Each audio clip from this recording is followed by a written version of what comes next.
Focus on B, the video series where I spent about 20 or so minutes playing and talking about a game that I've got some thoughts on. And this is Virtua Racing, specifically the original, well, not necessarily original because it was an arcade game, but, you know, the home console release, the Genesis version, because this is another one of those Focus on Bs where I'm looking at multiple versions of the same game. We're going to be doing this, the 32X version, and the Saturn version to really see just how things changed and how downright impressive this version is.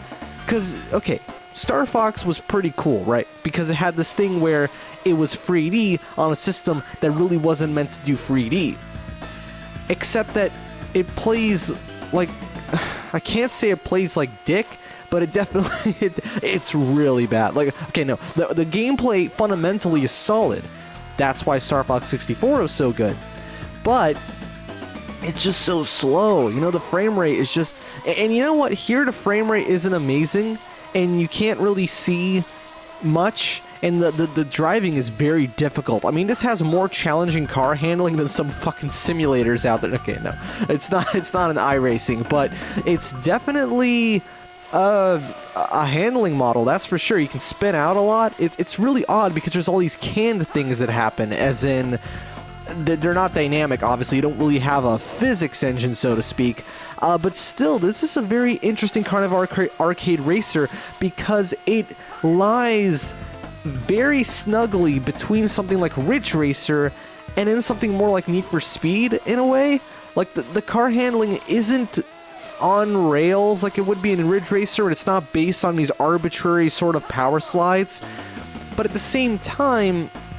it doesn't necessarily feel grounded. Another thing, from a technical standpoint, what other fucking racing games can you think of where you can zoom the camera out this much? Jesus Christ. Look at how freaking zoomed in it is. It's like a top-down racer at this point. And the frame rate doesn't really drop at all. It's pretty impressive. I must say that, like, this is not the best way to play this game. In fact, we're going to see one of the better ways. Even the best way that I'm going to show you today isn't the best. I'm pretty sure there was like this PS2 version, and I think it's also on Switch. There's a lot of different versions of Virtua Racing that are definitely smoother and more playable today, no doubt about that. But just for this being like such an early release, well, it was a late title to the system itself. This is a very late Sega Genesis game, but... it was a very early 3D racer. It was initially released in arcades in 1992. That was before Ridge Racer. And I almost want to say this holds up a little better. For one, the lack of texturing, well, it actually kind of looks like there's no textures here, but the differing makes it look textured.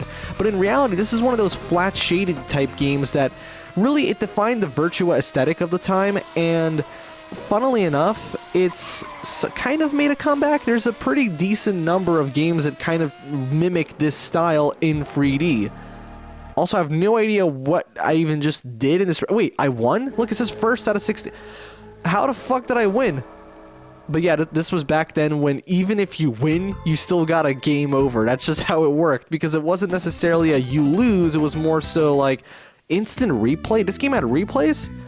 That's fucking insane. But anyway, that's going to do it for the Genesis version. Now let's flip over to 32 bits.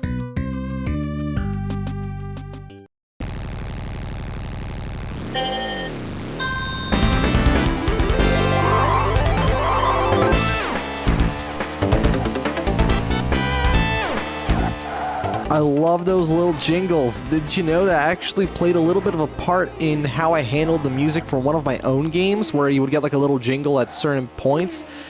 I don't know, there's a certain energy that is implied when you have little pieces of music that happen instead of just a constant piece throughout the whole thing. But anyway, flip like this.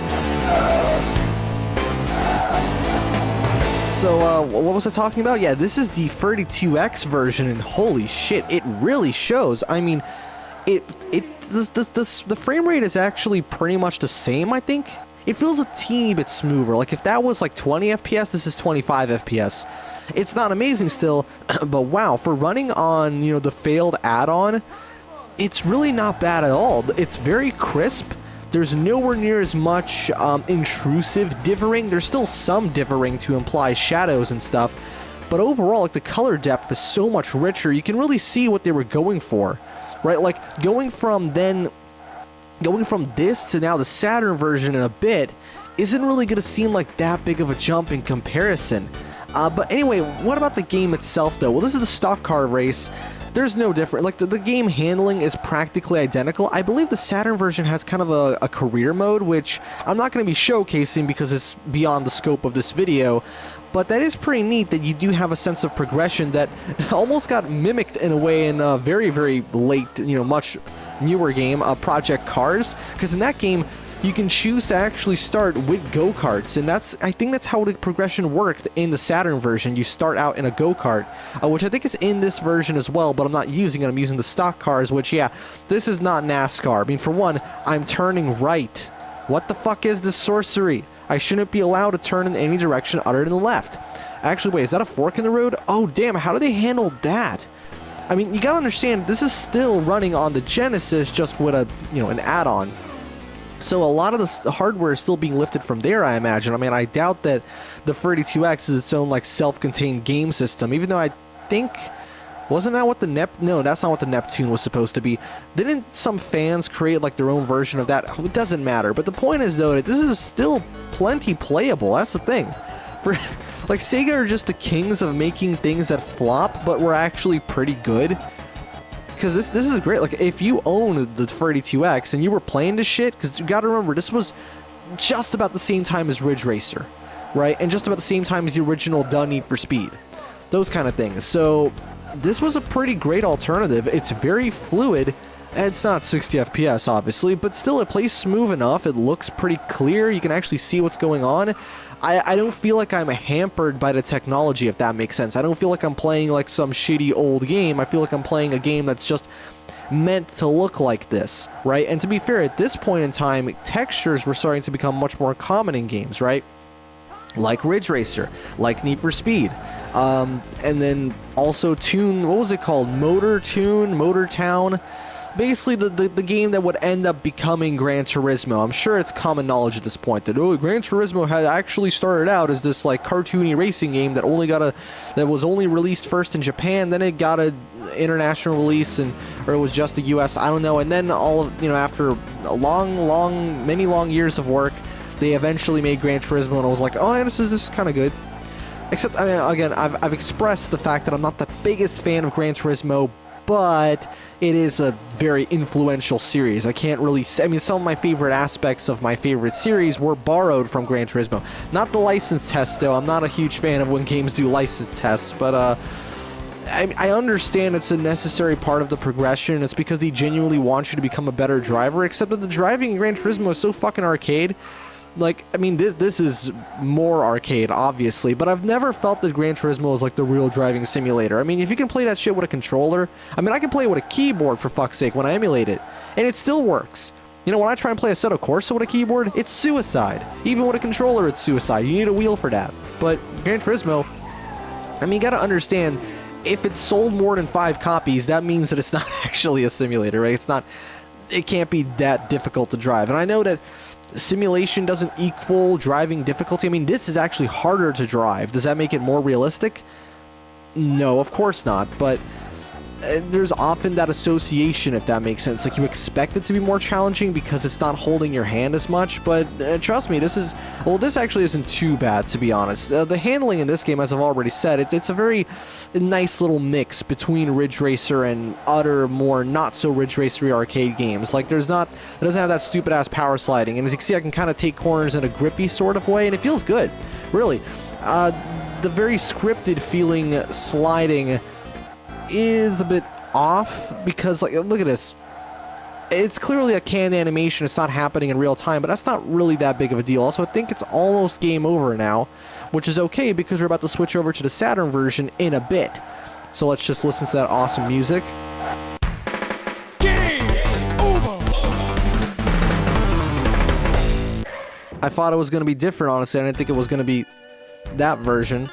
But anyway, I was going to be that really smooth game over, that thing that happened, but whatever, yeah. So let me just showcase, I guess, the menus. This is the track select. Look at those free rendered maps. They actually still look pretty neat, not going to lie. And, Oh, shit, I forgot. I just accidentally started another race. No, we're not doing this. You know, what would happen if I were to go backwards? Can I do that? Holy shit, eat your heart out, Need for Speed. I can go backwards. If you didn't know, they made a big deal out of Need for Speed 2 that you can actually go backwards because you can... Oh... That's interesting. Wait, is that barrier supposed to... I'm assuming that the track actually carries over from somewhere else, and that's just the starting line, right? Yeah, this is the track itself. Wait, did the game just spin me around? Oh, I want to try this. Hold on. No. I want to turn around. Come on. No. Oh, I see what the game's doing. It's pushing me back, but I'm not going to let it. I'm going to try and get the turning radius just right. Reverse, yeah, fuck you. I'm going going backwards. Burnout, and I can feel you breathing. Die. Oh, I can't. You can't crash into them. They disable their collision. It's fucking okay. Whatever. Now we know that you can't crash into them going backwards. Anyway, let's move on to the Saturn version.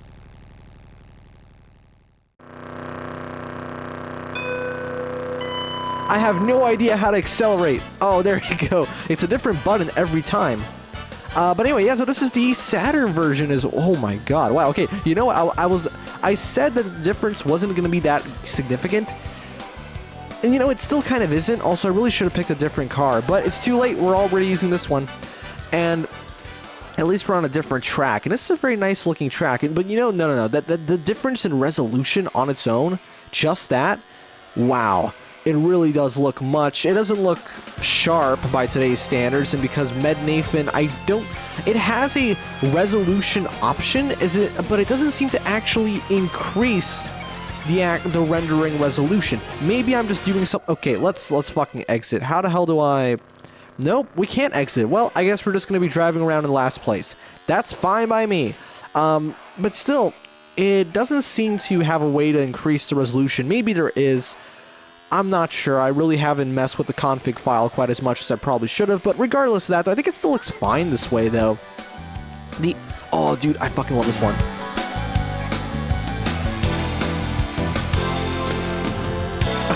Oh, wow. Oh, it's such a great mix of... I've always loved this, like, Japanese jazzy pop rock sort of sound, where it sounds like a pop song, but it has the chords of a jazz song, you know what I mean? It's just really fucking sick.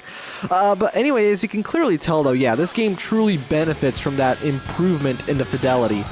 Oh, for fuck's sake, it's, as I said, it's hard to control, you know? So you could almost say it's a simulator. It's not a simulator, but it is interesting that despite the art, like...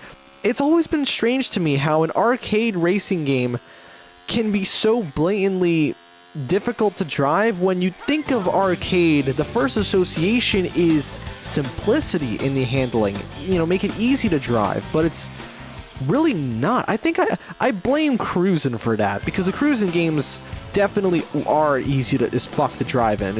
You just hold the accelerator and wiggle the analog stick at random, right?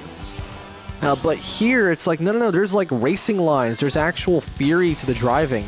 Because driving fury, look at this shit. I'm fucking understeering like a bitch, and the game is just teleporting me back to the middle of the track. I find that really funny, actually. You really have to use your brakes. Now, I don't know what my brakes are, and there's no taillights on this thing to let me know.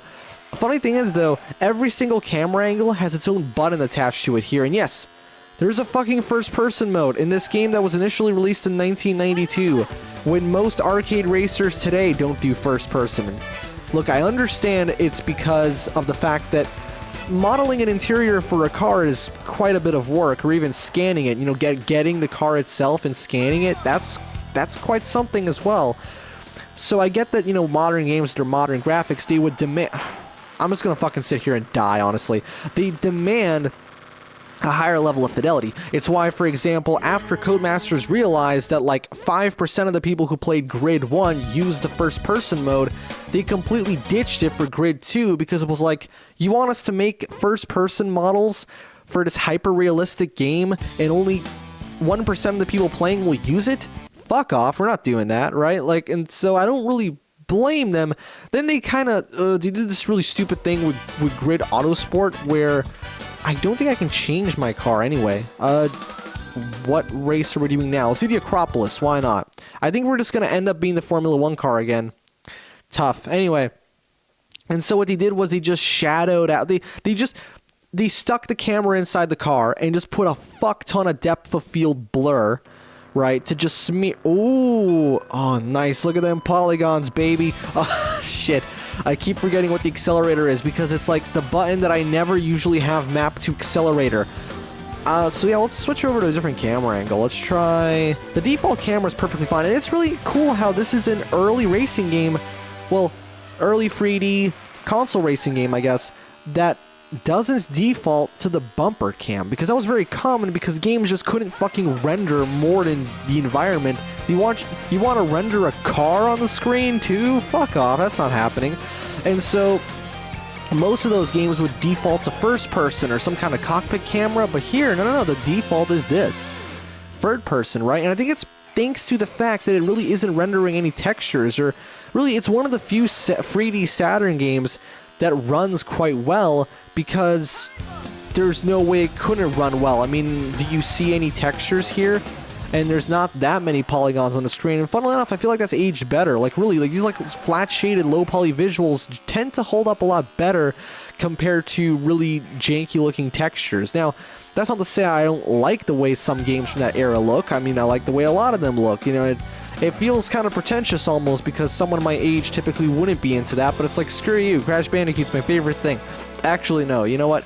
I do really love Crash 1. I did a Vivid Noise on it a while ago, over a year ago now, Jesus Christ. But, yeah, no, still, this aesthetic does definitely vibe with me, if that makes sense. Oh, for fuck's sake. I cannot drive this damn car. And I'm not sure how much of that is... It's all me, to be honest. The handling is quite predictable. It's just heavy. It's very punishing. The turning radius really isn't what you want it to be, but it makes sense because this is technically a Formula 1 car, so you don't really want it to turn quite on a dime like it would, even though they do tend to have very planted handling in most games. Ah, fuck. You see, look at that. Like, what are you supposed to do about a corner like that? Because you can't really slow down enough. I don't know what button the brakes are even at all. I have no idea because there's no taillights. So, am I hitting the brakes now? I think I am. I guess I'd have just to pay attention to my speedometer, whether or not it's like whether or not it moves like how you think it would when you hold down the brakes. But even when you just let go of the accelerator, it's almost like a brake. That's not the brake, that's the freaking camera. And speaking of which, yeah, look at the freaking camera. Look how zoomed out it is. I've already said this before. I do love the way it zooms out, though, because it completely changes the way the game feels. It feels like I'm driving a toy car now. And it also makes it a lot easier to predict corners. And again, despite the fact that it's rendering much more of the screen now, it really isn't dipping too many frames. Let's see, maybe if okay, that seems to be the brake. And nope, we still understeered. There's so much understeer. It's like I'm playing fucking Need for... Okay, why did so many people have a problem with the handling of Need for Speed 2015? I haven't played that game in years, but when I did play it, I didn't really seem to have a problem with the handling model. It didn't understeer as heavily as a lot of people said it did. I didn't tweak with the car configuration too much, because yes, you can tune your car quite a bit in that game. It doesn't matter. Does this game have any car tuning? I doubt that, but maybe I should have checked. I don't know. You can really hear the music totally benefits from the increased fidelity, like just CD quality audio. It sounds fucking fantastic. Although I love that, Genesis twang slap bass sound that the originals had. Well, the originals, technically this is actually closer to the original. I imagine this is the... Actually, no, you think this is the music that would have been featured in the arcade machine, because it wasn't too uncommon back then to have a completely different soundtrack for the home console release. I should probably look into that, and I don't really know whether or not the soundtrack was different, but I'm not, okay, honestly, I'm not that interested. I'm just interested in the game itself, and oh my god, it's so fucking hard to drive this thing. Also, why does the road just randomly get a dotted line pattern, and then... No, I lost. How could I lose in this arcade race? Look at this. It's got a replay before Gran Turismo. Wait, can you actually play it? Oh my god, it's so cool. I mean, it's not changing the camera angle, I don't think. Can you? Yes, you can. VR4. Sky. Oh my god, if this game were on the Nintendo DS, that's what it would have looked like. Actually, funnily enough, the DS can definitely hold its own when it comes to...